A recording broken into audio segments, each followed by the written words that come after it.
Hey guys, नहीं, ये Cambodia में अंकोर वॉट नहीं है। ये फिमाई मंदिर है, जो थाईलैंड का सबसे बड़ा मंदिर है। लेकिन इसने 1 सदी से भी अधिक समय से पुरातत्वविदों और इतिहासकारों को भ्रमित किया है। ये सवाल सभी विशेषज्ञों को परेशान कर रहा है। क्या ये बौद्ध मंदिर है या ये हिंदू मंदिर है? यह मंदिर किसको समर्पित है? भगवान बुद्ध को या शिव या विष्णु जैसे हिंदू देवताओं को? इस वीडियो के अंत तक आपको इस सवाल का जवाब मिल जाएगा। जैसे ही मैं मंदिर में दाखिल हुआ, मैं इस क्रॉस के आकार के पुल को देखकर दंग रह गया। सबसे पहले, वहां 2 बड़े शेर जैसे जीव हैं, लेकिन जब मैं उनके पास से गुजरा, तो क्या आप इन विशाल मूर्तियों को देख सकते हैं? वे क्या हैं? वे विशालकाय नाग हैं, सांप जैसे सरीसृप प्राणी जिनके कई सिर होते हैं और उनके फन फड़फड़ाते हुए दिखाए गए हैं, मानो किसी कंपन से वे उत्तेजित हो गए हों। प्रत्येक नागा के 7 सिर होते हैं और देखिए कि उसका शरीर लंबा पतला सांप जैसा शरीर रेलिंग या रेलिंग बन गया है। नागा का शरीर लोगों को पुल से गिरने से बचाता है। ध्यान दें कि पुल कितना ऊंचा है और नागा लोग ऐसे प्रतीत होते हैं जैसे वे जमीन से ऊपर लटके हुए हैं। निश्चित रूप से उनके सिर जमीन से ऊपर उठे हुए हैं। प्रत्येक दिशा में 4 नाग पहरा दे रहे हैं। वे एक जैसे दिखते हैं, लेकिन उनके बीच सूक्ष्म अंतर है। लेकिन हमारा ध्यान नागाओं के सिरों पर है। वे आम सांपों जैसे नहीं दिखते। इसे देखो, यह निश्चित रूप से सांप नहीं दिखता, लेकिन ये तो बस ध्यान भटकाने वाली बात है। हमें असल में नीचे दिए गए चित्र पर ध्यान देना चाहिए, जो सरीसृप के शल्कयुक्त शरीर पर उकेरा गया है। हाँ, एक अजीब पैटर्न, जिसमें संकेंद्रित वृत्त और उनके भीतर अजीब रेखाएं हैं। यह एक साइमेटिक पैटर्न है, वो पैटर्न जो एक निश्चित आवृत्ति या ध्वनि से मेल खाता है। आज हम इसे साइमेटिक्स कहते हैं और हम जानते हैं कि प्रत्येक ध्वनि और आवृत्ति एक दृश्य पैटर्न बनाती है, जो इस नक्काशी के समान ही है। प्रत्येक नागा मूर्ति में हमें ये सिमेटिक आवृत्ति पैटर्न मिलता है, लेकिन प्रत्येक एक दूसरे से थोड़ा भिन्न होता है, जिससे हमें पता चलता है कि प्रत्येक नागा एक अलग आवृत्ति का प्रतिनिधित्व करता है। अब मैं इस असाधारण मंदिर के दर्शन के लिए नवंबर में पुनः थाईलैंड जा रहा हूँ। इसलिए यदि आप मेरे साथ शामिल होना चाहते हैं, तो विवरण में दिए गए लिंक पर क्लिक करें। लेकिन आज हमारी खोज एक प्राचीन रहस्य को उजागर करने की है। क्या फिमाई मंदिर एक बौद्ध मंदिर है या एक हिंदू मंदिर? आइए मुख्य कक्ष में जाकर पता करें। जैसे ही हम मुख्य कक्ष की ओर बढ़ते हैं, आप एक केंद्रीय आकृति को छाया में देख सकते हैं। वह क्या है?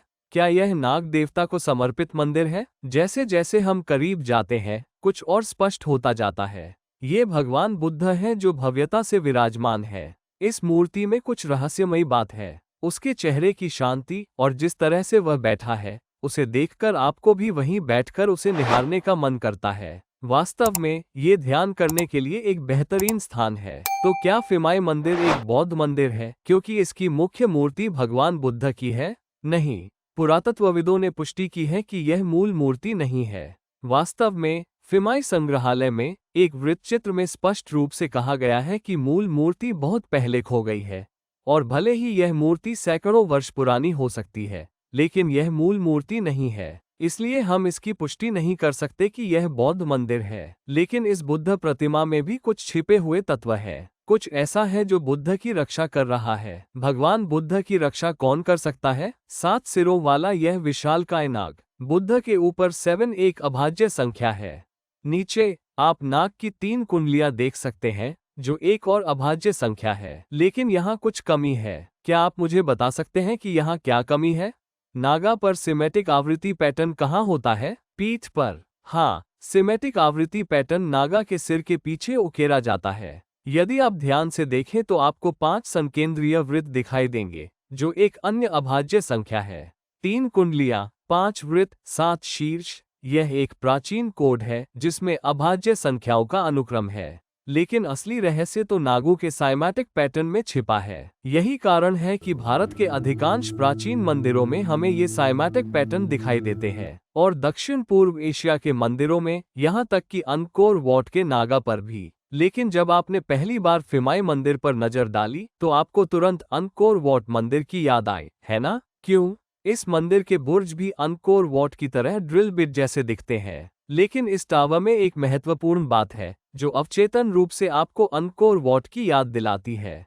क्या आप इन हिस्सों को ऊपर की ओर देखते हैं? ये फिमाई मंदिर और अंकोर वॉट मंदिर दोनों में पाए जाते हैं, और इनका हमारी आंखों पर एक अजीब सा असर होता है। पूरा टावर नीचे की ओर झुका हुआ डिजाइन किया गया है, जबकि ये भाग ऊपर की ओर उभरे हुए हैं। यही वो विवरण है जो वास्तव में इन दोनों मंदिरों को शानदार बनाता है। लेकिन ये क्या है? चलिए मैं आपको करीब से दिखाता हूँ। आप देख रहे हैं कि वे ऊपर की ओर क्यों इशारा कर रहे हैं? क्योंकि वे नागा है। हाँ, वे सभी नागा है, और जबकि सब कुछ नीचे की ओर इंगित करता है, नागा ऊपर की ओर इंगित करते हैं, जिससे हमें एक अजीब सा एहसास होता है, एक विस्मयकारी फिर भी अस्थिर भावना। टावर के हर स्तर पर नागों को क्यों रखा गया है? प्राचीन बिल्डरों ने अलग अलग पत्थरों का उपयोग करके इन नागाओं का निर्माण किया और उन्हें टॉवर के पत्थरों के शीर्ष पर स्थापित किया। यही कारण है कि आप नागाओं और टॉवर के पत्थरों के बीच एक अंतर देखते हैं। जब आप उन्हें ऊपर से देखेंगे तो ध्यान देंगे कि कैसे नाग एक पंक्ति में बिल्कुल संरेखित हैं। अगर हम मीनार के बिल्कुल ऊपर किसी पक्षी की तरह जाएं, तो बीच में एक वृत्त और एक एक्स का निशान दिखाई देगा, जो हवाई निशान जैसा है। यह एक्स का निशान नागों की मदद से बनाया गया है।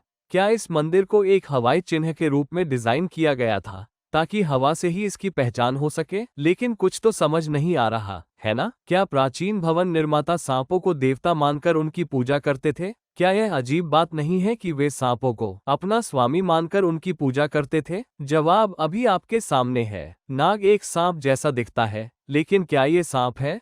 ध्यान से देखो। हाँ, ये नागों का असली रूप है। ये सांप नहीं, बल्कि मानव जैसे सरीसृप है। यहाँ आप देख सकते हैं कि कैसे सर्पाकार नाग धीरे धीरे अपना असली रूप प्रकट करने लगते हैं। एक साधारण पर्यटक के लिए नागा एक बहुसिर वाला सांप है, लेकिन जो लोग सचमुच प्राचीन ज्ञान की खोज में हैं, उनके लिए नागा एक शक्तिशाली मानव प्राणी है जो सरीसृपों की तरह आकार बदल सकता है। वास्तव में ये मानवरूपी नाग न केवल मंदिर के शिखर पर पाए जाते हैं, बल्कि उसी मंदिर परिसर में सैकड़ों नष्ट हो चुकी नाग प्रतिमाएं जमीन में पड़ी हुई हैं। देखो, वहाँ एक शंक्वाकार मेहराब है, सांप के फन के आकार का, लेकिन अंदर तुम एक मानवरूपी आकृति देख सकते हो। यह नागों का असली रूप है। ये सभी मानवरूपी नाग हैं, जो सांपों की खाल के अंदर छिपे रहते हैं। क्या फिमाई मंदिर बौद्ध मंदिर के रूप में बनाया गया था या हिंदू मंदिर के रूप में? ये फिमाई मंदिर किसे समर्पित है? बुद्ध, विष्णु या शिव? इस प्रश्न को पूछने का एक और तरीका भी है। फिमाई मंदिर में किसकी मूर्तियां और नक्काशी प्रमुख है? सबसे ज्यादा मूर्तियां किसकी हैं? बुद्ध, विष्णु या शिव? नहीं, नाग। फिमाई मंदिर में किसी भी अन्य देवता की तुलना में नाग की अधिक आकृतियां हैं। हाँ, इस मंदिर में बौद्ध प्रतिमाएं हैं, लेकिन लगभग सभी बौद्ध प्रतिमाओं और नक्काशी में नागों को बुद्ध के ऊपर खड़ा हुआ दिखाया गया है। और पुरातत्वविद इससे भी अधिक अजीब बात से आश्चर्यचकित है। मंदिर में जगह जगह हिंदू नक्काशी पाई जाती है। वास्तव में कुछ विशेषज्ञ तो ये भी तर्क देते हैं कि यह एक हिंदू मंदिर है, क्योंकि यहाँ हिंदू देवताओं की बहुत सारी नक्काशी है। लेकिन इन नक्काशी में एक गुप्त संदेश छिपा है। उदाहरण के लिए, ये चौखट हिंदू महाकाव्य रामायण का एक अद्भुत दृश्य दर्शाती है। भगवान विष्णु के अवतार राम को मध्य में विशालकाय आकृति के रूप में दर्शाया गया है। लेकिन यहाँ कुछ बहुत अजीब है। देखिए कैसे सबको रोते हुए दिखाया गया है। लेकिन वे क्यों रो रहे हैं? क्योंकि महाकाव्य के नायक राम बेहोश हो गए हैं। उन्हें अचेत अवस्था में दिखाया गया है। लेकिन इस महान ईश्वर को बेहोश करने की ताकत किसमें है? देखिए, उसके चारों ओर क्या लिपटा हुआ है। नाग। इस हथियार को नाग पाशा कहा जाता है, और यह नाग ही था जिसने उसे बेहोश कर दिया था। क्या ये संभव है कि विशेषज्ञ इस मंदिर को पूरी तरह से गलत नजरिए से देख रहे हो? क्या इतने सालों में वे उस छिपे हुए संदेश से चूक गए? हम बुद्ध को देखते हैं, लेकिन नाग उनसे भी ऊंचा है। हम राम को देखते हैं, लेकिन नाग उनके चारों ओर लिपटे हुए हैं। क्या फिमाई मंदिर नागों को समर्पित था? नाग की मूर्तियां और नक्काशी बुद्ध की मूर्तियों और नक्काशी के साथ साथ हिंदू देवताओं की नक्काशी से स्पष्ट रूप से अधिक है। हम इस प्रतिष्ठित पुल और मुख्य मीनार पर नागाओं को क्यों देखते हैं? क्या ये संभव है कि फिमाई मंदिर में नागों के बारे में कोई गुप्त संदेश हो, जो बौद्ध धर्म, हिंदू धर्म और लगभग सभी प्राचीन धर्मों में प्रचलित प्राचीन सरीसृप देवता है? मेरे पास फिमाई मंदिर में नागों और उनके नियमों के बारे में कुछ और जानकारी है, लेकिन मैं उसे यहाँ पोस्ट नहीं कर सकता। इसलिए मैंने इसे केवल सदस्यों के लिए अनुभाग में पोस्ट किया है।